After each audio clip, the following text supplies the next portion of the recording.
please tell the person to go and do routine blood count, full blood count. Why do I say that? That may be the only way to detect emerging blood cancer of the blood cells, leukemia, lymphoma on time.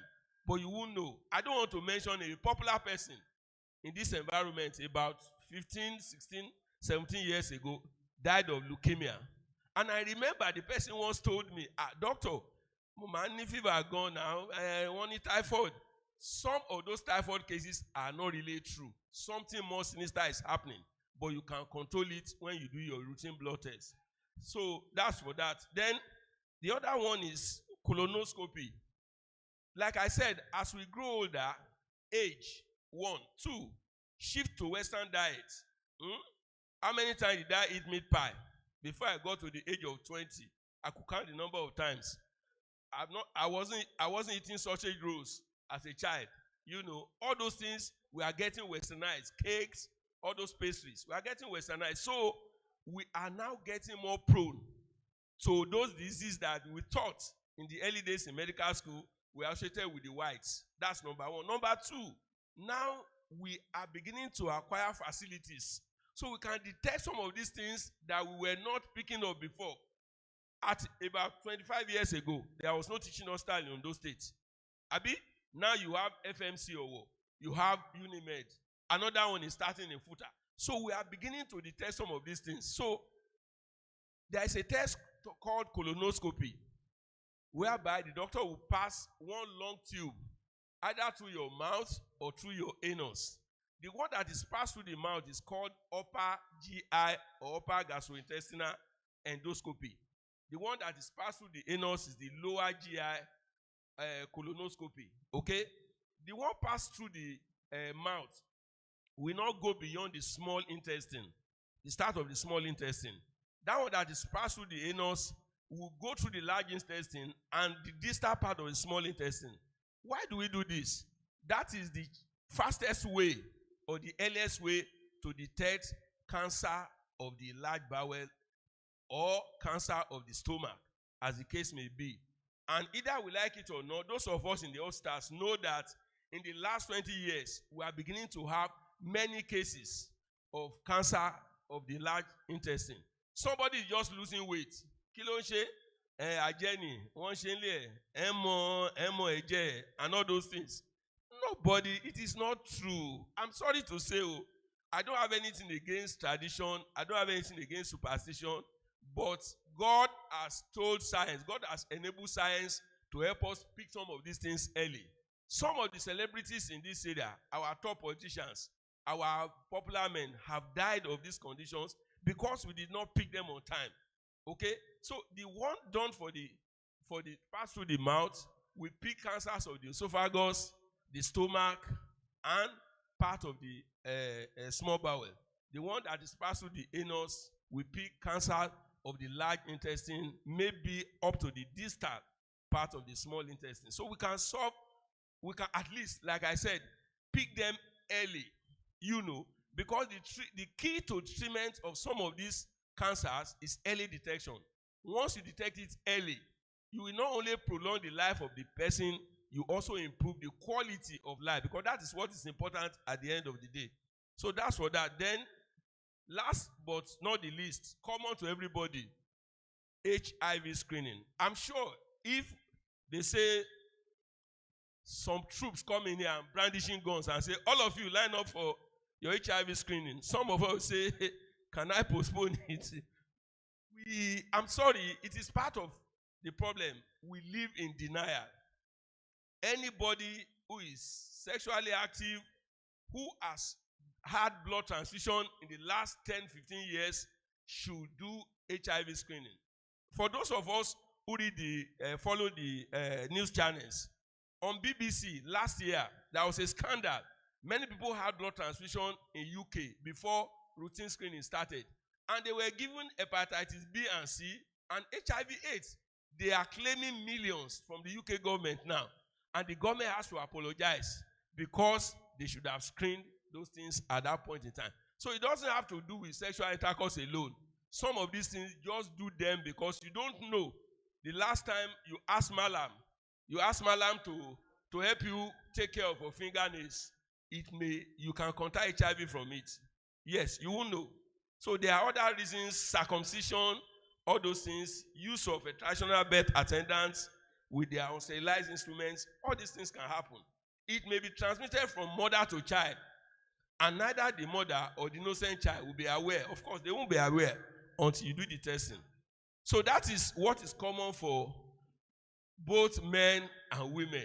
Anybody above the age of 40, in my own view, should do these things on a regular basis. You don't have to do everything at once. You may not have to do the lipid if you don't have money. Colonoscopy may be expensive, but blood pressure, eye pressure, blood urine and glucose, and blood film, please, we can do that one once in a year. It doesn't cost much. Now, I want to go to the one specific for women. Breast cancer is becoming a problem. Like I said, because we now have methods of detecting these things early.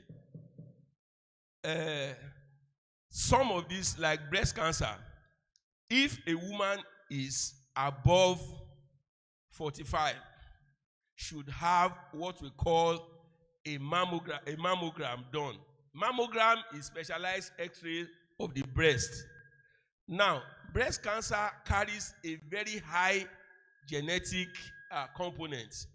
If someone has had a fourth-degree relation who had or died of breast cancer, chances are very high that that person may have breast cancer. It is not a curse.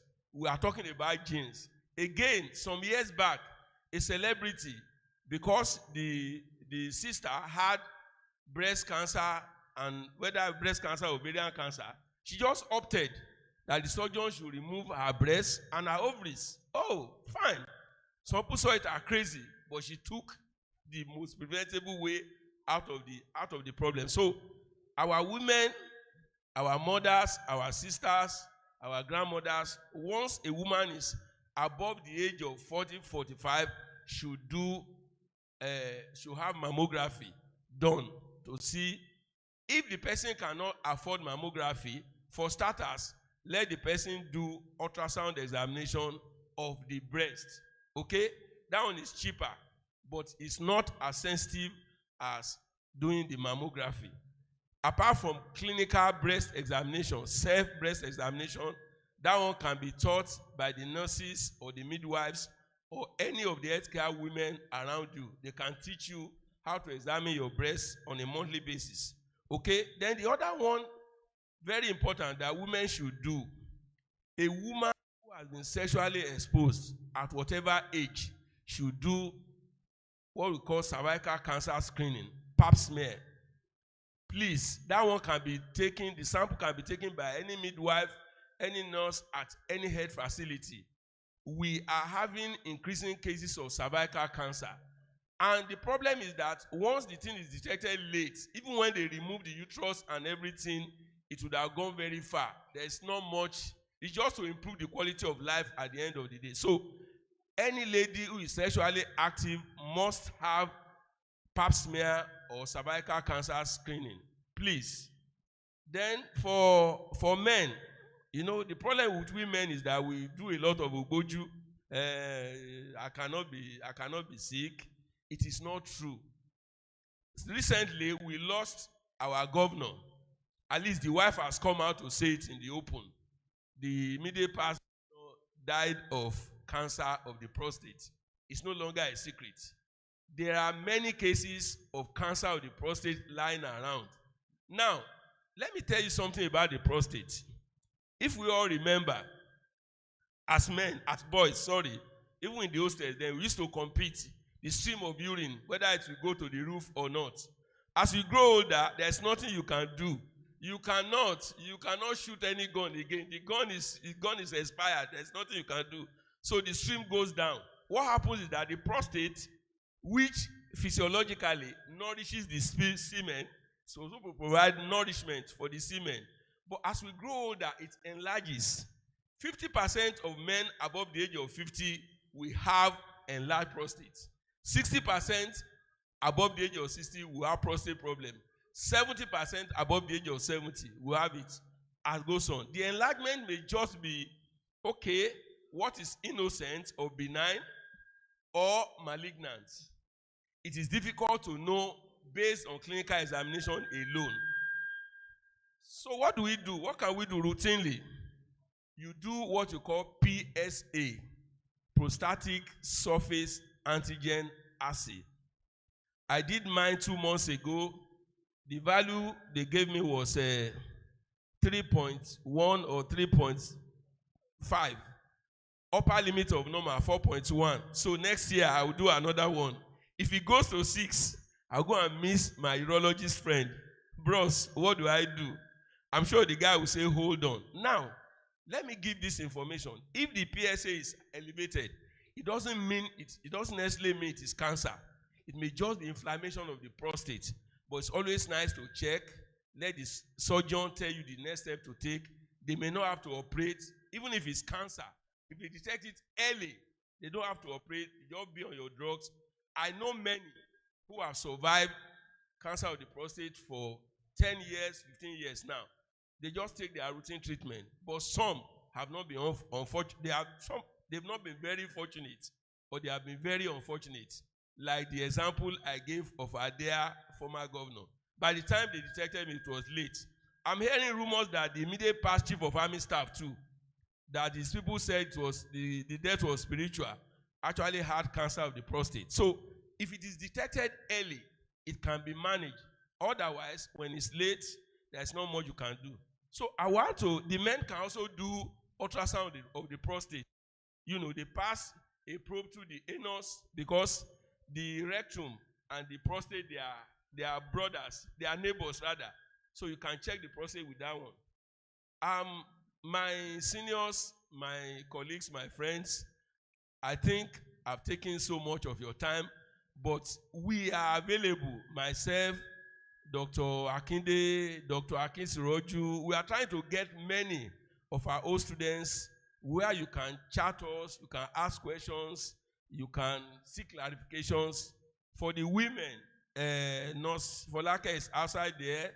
There are many others that you can ask questions so that, because we don't want to continue to lose our members to things that either can be prevented or can be detected early so that we can manage them and improve their quality of life. So we're always available.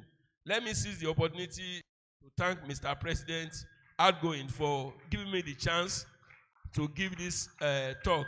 And please, we're always available. Thank you very much for listening. Thank you. Thank you very much, sir. You give Professor a whole day.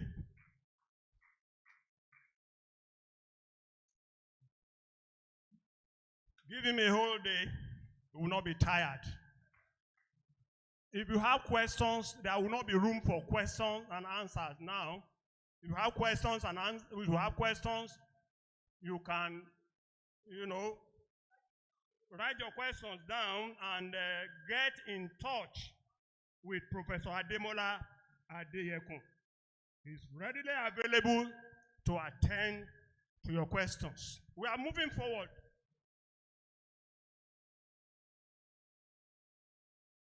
The next aspect of the program, the outgoing president is going to give his speech, and he is the one that is going to deliver the reunion lecture. He's going to give his speech, and at the same time, deliver the reunion lecture. The theme is giving back, sustaining our stewardship of excellence. But there is something we are going to do very briefly. Our lecturer is going to stand up and his citation is going to be read.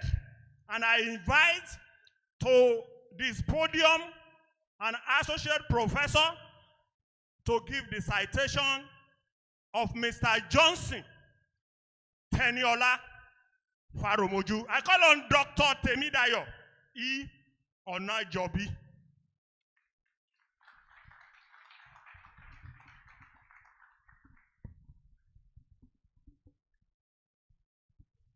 Good afternoon, everybody. Members of the table from this side and members of the table from high side. I remain Temidayo Onajobi, and I want to stand on the existing protocol. However, before I read the citation, may I request Mr. Johnson Teniola Faromoju to humbly stand up and remain standing. Thank you, sir. Mr. Johnson Teniola Faromoju is a Christian, a Nigerian. He hails from Iju-Odo in Okitikupa local government area of Ondo State. He is an associate of the Chartered Institute of Bankers of London and Nigeria. He is a fellow of the Chartered Institute of Stockbrokers and has served as a member of the National Governing Council of the Nigerian Stock Exchange. He retired from the bank as a general manager before proceeding to set up his own company named Fortright Securities and Investments Limited, a stockbroking firm. He is the chairman, board of directors of Iju-Odo Microfinance Bank in Ondo State, Fortright Properties Limited, and Fortright Agro Allied Company Limited. He is also the chairman, board of directors, Foursquare International Conference Center, Idimo, and a former member of trustees of Maiferson University. He is chairman, board of trustees of the Johnson Teniola Faromoju Foundation, a non-profit organization with a mission to impact communities positively through education, training, and empowerment. He is happily married and blessed with 3 children. Thank you, sir. Permit me, ladies and gentlemen, Manuwans, to hand over the mic to our outgoing president, first to give his address and to deliver the reunion speech.